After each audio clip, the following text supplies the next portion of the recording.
Bonjour, Bonjour à tous. nous voilà donc en Alaska.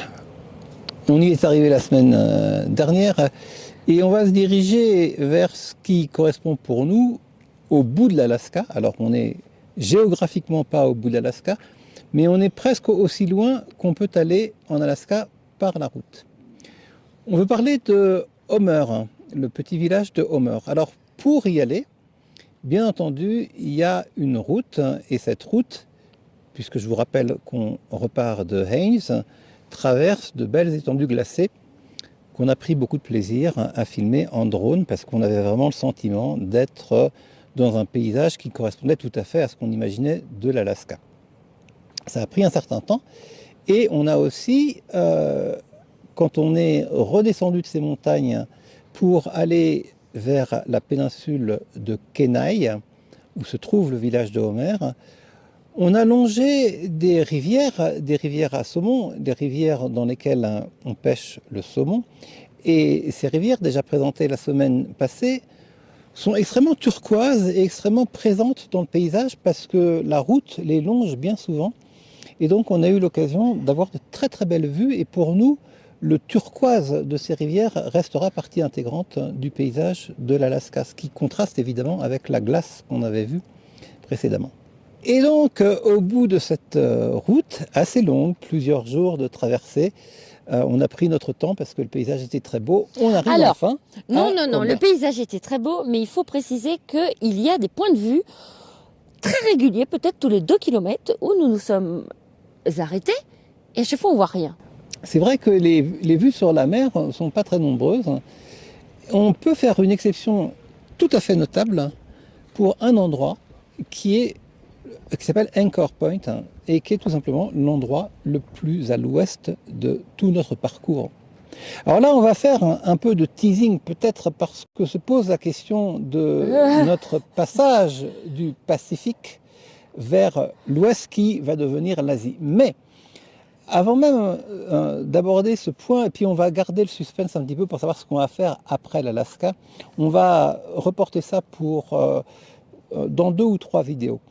Mais on atteint un point qui est extraordinairement à l'ouest, et bien plus qu'on aurait pu croire, et on s'en rend compte tout simplement quand on regarde un planisphère et qu'on descend verticalement à partir de l'endroit où on se trouve.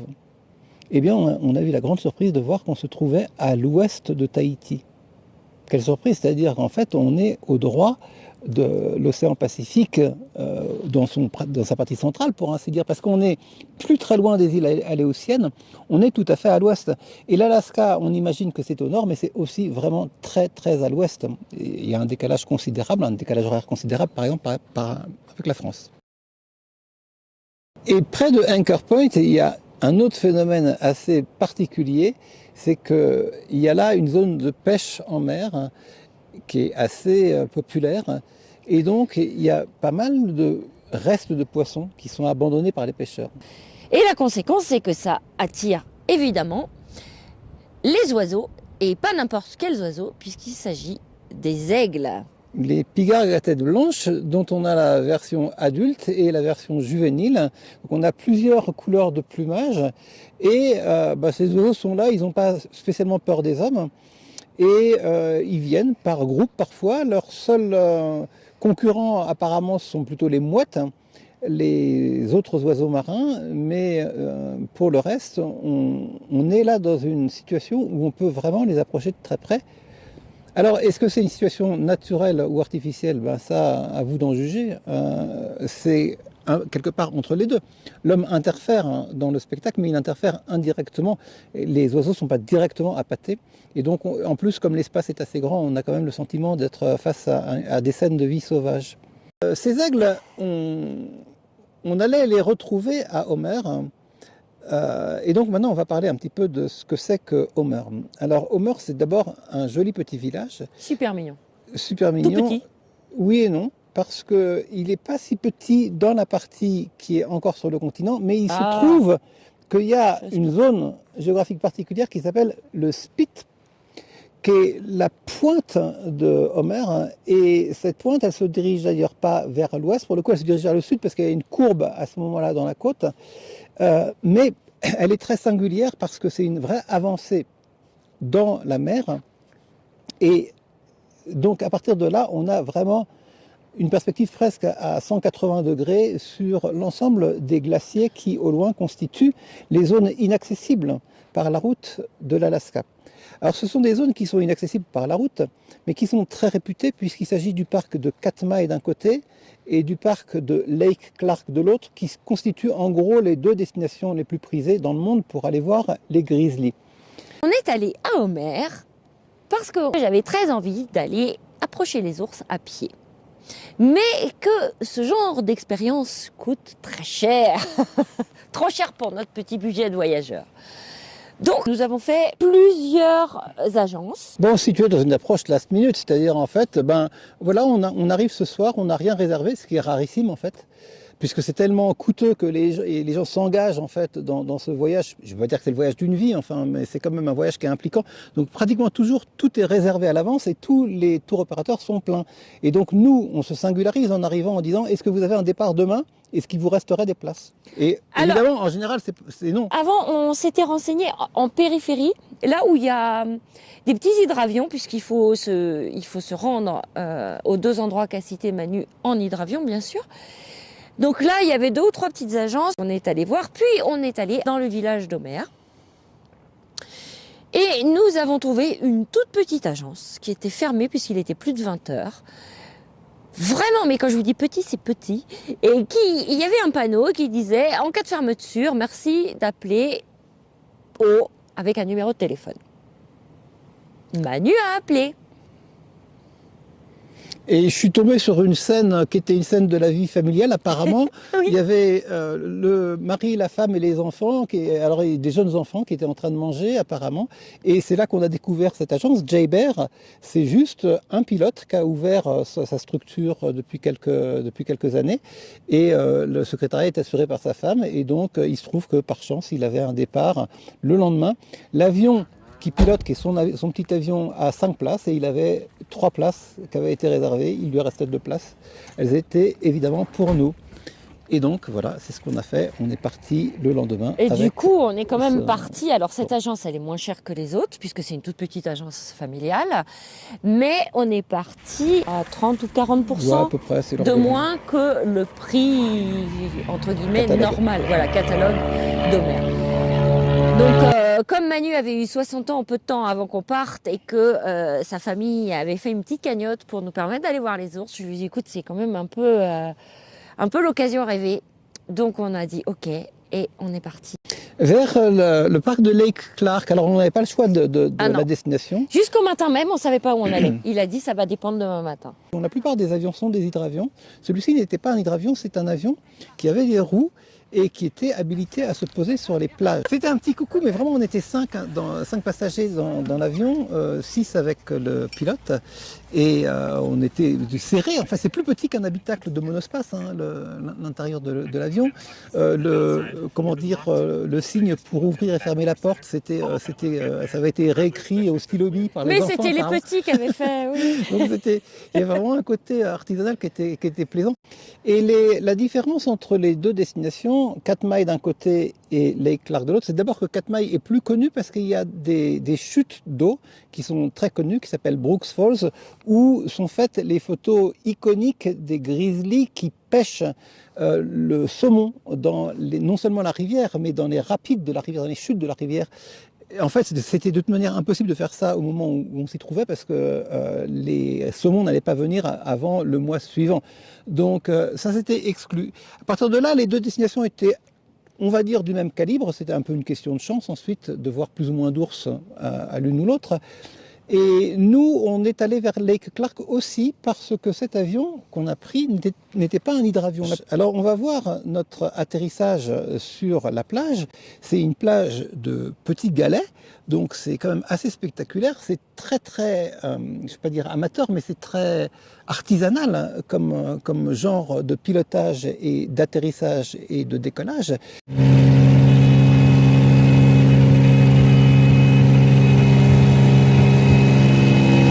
d'ailleurs, le pilote, quand il s'est s'agit de redécoller, eh ben, il a enlevé quelques gros galets qui gênaient un petit peu sur la piste avant de reprendre l'air. Donc c'était quand même très amusant en fait comme situation. Et je dois dire que on a vu les ours, mais on a aussi vu des paysages absolument magnifiques. Ah oui, c'est ce que j'allais dire.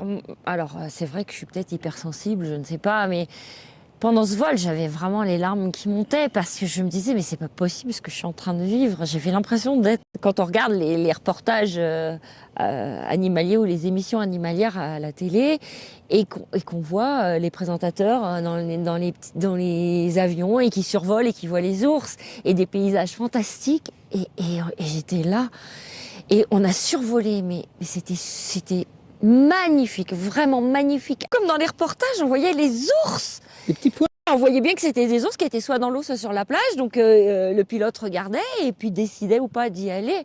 C'était émotionnellement une expérience très forte.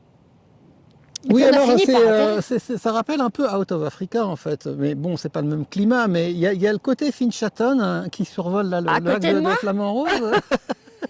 Et alors, les paysages qu'on voit, ils sont de couleurs très soutenues, hein. Il y a des bleus et des verts qui sont très soutenus. Et ça permet de très bien voir les nervures hein, Oh là là. qui sont constituées par les deltas des cours d'eau. Parce que, évidemment, on est dans une zone qui est glaciaire. Donc, ça veut dire que la neige fond tout au long de l'été. Et ça veut dire que, comme ça se termine par des zones qui sont un peu plates et marécageuses, on a des méandres qui sont très fins et très bien dessinés.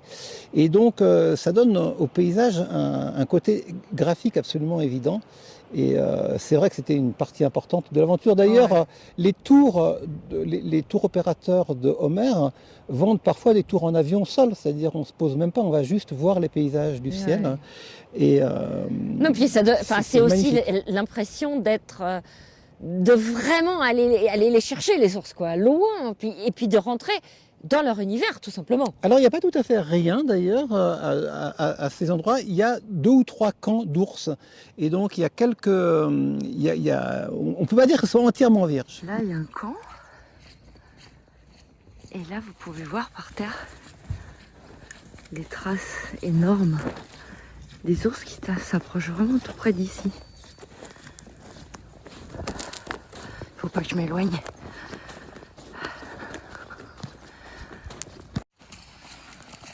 Voilà les crottes qui changent de consistance parce qu'ici ils mangent des clams, des palourdes. Et je voudrais dire un dernier truc si jamais je me fais manger.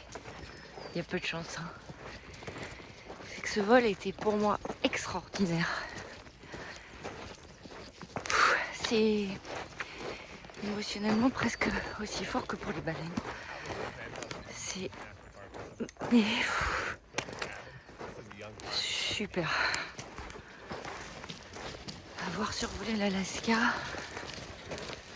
d'aussi près, c'est terre vierge, simplement habité d'ours. Qu'on a pu voir hein, de l'avion puisqu'on était vraiment à quelques dizaines de mètres. Donc on a vu beaucoup d'ours, de mamans grizzly avec leurs tout petits. Et là la journée, on va les pister. C'est un privilège énorme que j'ai eu l'occasion de vivre aujourd'hui. Mais les seules personnes qui sont là sont des personnes qui sont là pour voir les ours, à l'exception de quelques autochtones qui nous ont joué d'ailleurs un mauvais tour parce que quand on s'est posé, on a été, sur le moment, on a été un peu déçus parce qu'on a vu des ours au loin. On était venu pour ça, donc on commençait à s'approcher. On avait chaussé les cuissardes qui permettent de traverser des cours d'eau à pied. Puis on s'approchait de ces ours. Et là, très mauvaise surprise. Le guide s'arrête et il dit What? bah oui, qu'est-ce qui se passe? Je suis venue du genre la semaine dernière, il n'y avait pas ce panneau.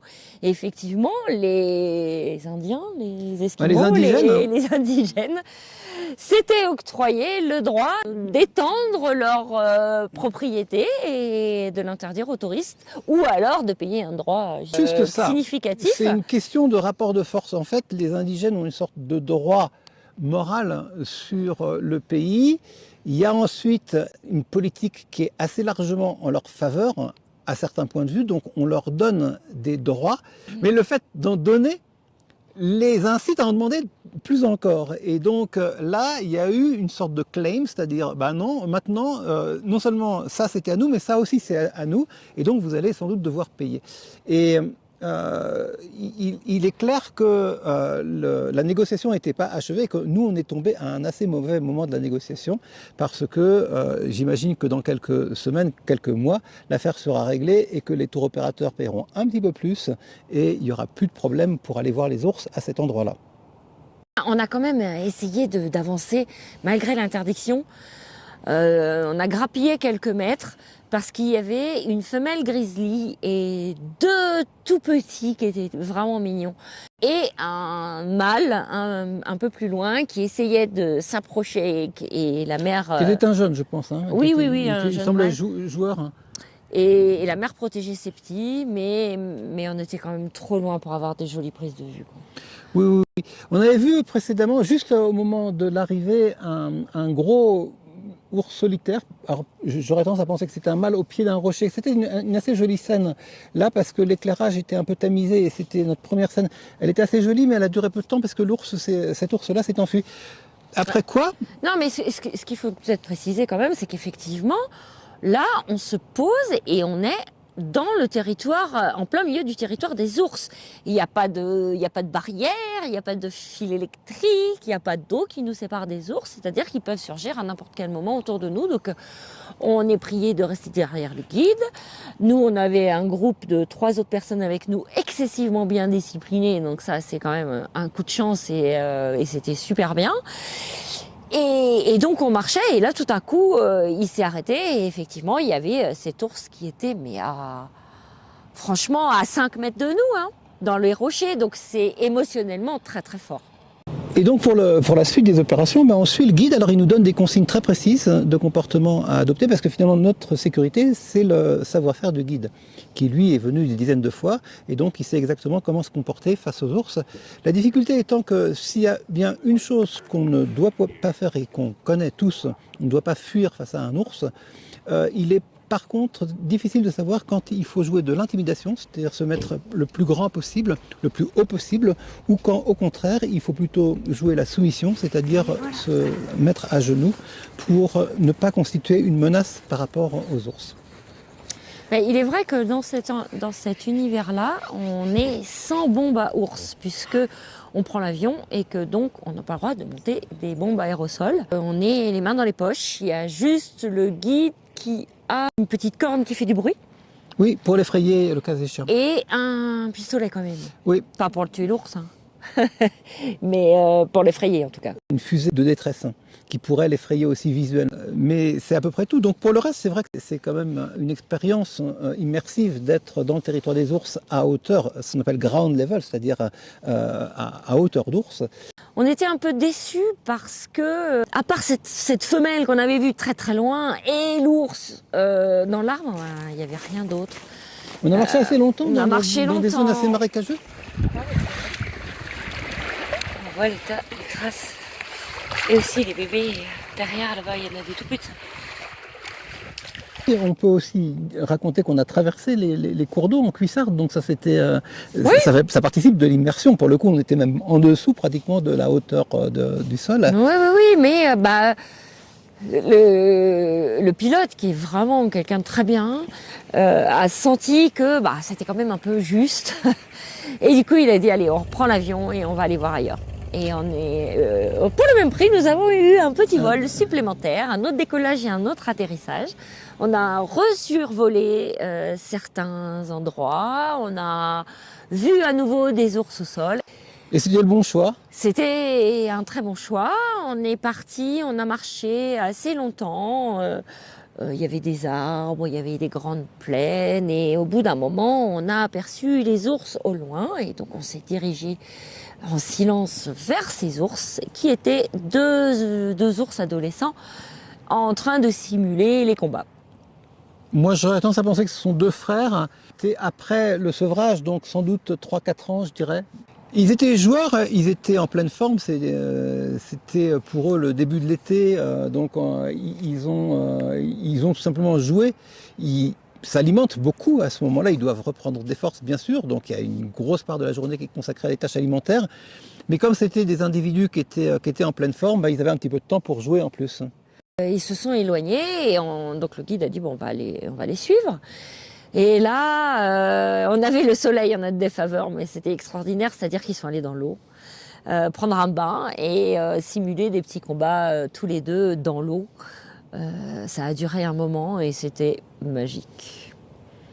Voilà un ballet de deux jeunes ours dans l'eau, donc avec parfois des scènes qui relevaient clairement du jeu, parfois on était assez proche de l'affrontement. Ils se mordillaient un peu, mais c'était vraiment pas méchant, hein. Ils apprenaient, tout simplement. Bien sûr.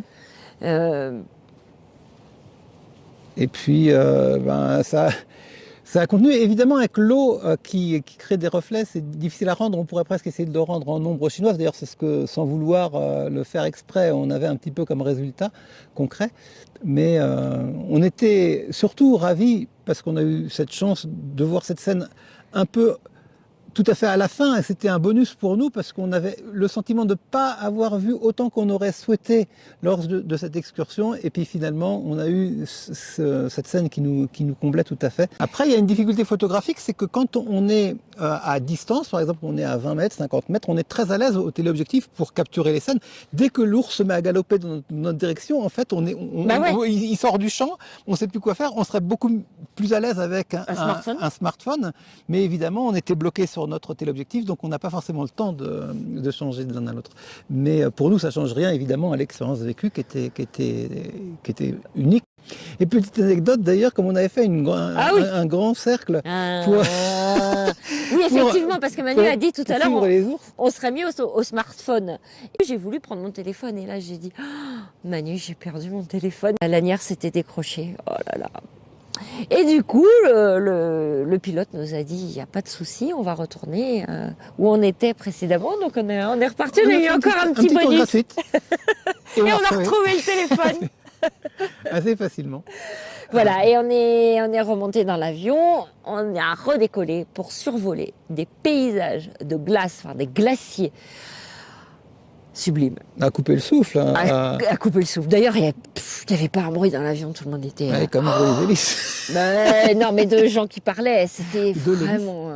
Oui, oui. Et alors, il y avait des petites touches bleues, parfois bleu glacier, vraiment, qui émergeaient du paysage, comme ça, c'était incroyable. Et ouais, les couleurs sont intenses, hein, elles sont très soutenues, les formes sont belles, mais les couleurs sont fortes aussi. Évidemment, il y a le blanc de la glace, mais dès que le blanc contraste avec quelque chose, c'est ou bien le ciel qui était très bleu ce jour-là, ou bien le vert des pâturages, des marécages qui sont tout à fait au bord de la mer. Bref, c'était saisissant de beauté. Oui, alors c'est vrai, ce que tu dis, c'est que le ciel était très bleu ce jour-là. C'est que non seulement on a réussi à partir à 40% du prix et qu'on a eu une météo de dingue. On était en pull, on n'avait même pas de doudoune. Il faisait hyper beau, on a été obligé de se protéger la tête parce qu'il y avait trop de soleil. Enfin, on a eu énormément de chance. Et une autre chose qu'on peut dire à propos de ce panorama de l'Alaska, surtout vu du ciel, c'est qu'il nous a beaucoup rappelé un documentaire qui s'appelle Grizzly Man, qu'on trouve facilement sur YouTube, et qui raconte la vie d'un original qui s'est pris de passion pour les ours et qui est allé jusqu'à psychologiquement se prendre pour un ours, vivre comme un ours, jusqu'à sa fin tragique, et ça a duré pendant 6 à 8 étés, si je me souviens bien. Et le film documentaire a été tourné alors par un documentariste allemand qui a repris les prises de vue du héros du film, et ça s'est passé dans le parc national de Katmai, à un endroit qui était tout proche de celui qu'on a survolé. Et pour nous, la représentation qui est donnée à la fois des ours et des paysages dans ce documentaire, dans cette série de documentaires, parce qu'il y en a 4 petits films qui se succèdent, faciles à trouver sur YouTube, c'est exactement le même esprit. Donc on vous recommande vivement d'aller jeter un coup d'œil à ce film si vous souhaitez approfondir la compréhension de l'Alaska, de cet Alaska et de cette vie des ours qu'on a pu côtoyer un moment. Donc voilà, on a dû rentrer quand même, hein, parce que ça dure quand même longtemps. Hein. Combien de temps C'est on une est excursion parti d'une petite journée, on va dire. Et après, l'émotion avait été tellement forte. Et on s'est dit, mais il faut qu'on dort, on est trop fatigué. Après la sieste, on est allé sur le port, parce qu'on avait entendu dire qu'il y avait des loutres parfois. Et nous, on n'en a jamais assez, donc Ouais. on a essayé de trouver les loutres, on les a pas trouvées. Pas vraiment. Et en revanche, on a eu des scènes de pigargues absolument saisissantes aussi, Ouais. parce qu'elles étaient à quelques mètres de nous, qui se sont laissées photographier. Donc là, on a passé un grand moment. Jusqu'à... Photographier beaucoup, parce que j'essayais de figer le moment de l'envol ou du vol, ce qui est toujours un petit peu un défi, c'est presque un défi un peu technique, mais ça donne d'assez bons résultats quand même. Donc, mais on veut toujours essayer de faire un petit peu mieux. Donc il y avait cette recherche photographique-là. Et on a fini par s'approprier cet endroit de Meurspit qu'on a beaucoup aimé. Pour nous, ça restera un souvenir important de notre tour du monde. Et si on doit aussi dire à quel genre d'image c'est lié, ben ça sera lié à cette image de panorama qu'on a sur l'ensemble des glaciers au loin. Il faut savoir que on commence à s'approcher du cercle polaire arctique et les nuits sont extrêmement courtes, donc ça veut dire qu'on a des sortes de crépuscules qui durent, qui sont presque interminables. Il est 11h30 du soir. Dans ce petit village d'Alaska qui s'appelle Homer. Et il s'avère qu'on peut pêcher le saumon. Alors, Christian, il est prêt. T'as le ciseau encore? Et donc moi je garde aussi cette image un peu crépusculaire. Les gens étaient en train, à 23h30, de pêcher le saumon. C'était complètement... Inattendu. On est allé, voilà, tout au bout d'Homer. Il y a un petit panneau qui nous dit qu'on ne peut pas aller plus loin de toute façon. C'est the end of the world or the end of the land en tout cas. Oui, c'est ça, The Land. Et voilà, et on a repris la route pour continuer notre voyage, parce qu'il ne s'arrête pas là. La route qui va nous mener cette fois-ci plus vers le nord, vers presque l'extrême nord de notre parcours. Après quoi donc Après quoi, allez, on les laisse et on leur racontera la semaine prochaine parce que c'est trop long. On traverse vers Anchorage, donc vers quoi? Eh ben vers Into the Wild en fait, vers Into the Wild, mais le vrai Into the Wild pour ainsi dire, le parc de Denali. Oui. Le sommet de l'Amérique du Nord, le mont le plus élevé de l'Amérique du Nord, qu'on va longer la semaine prochaine. Au revoir. À la semaine prochaine.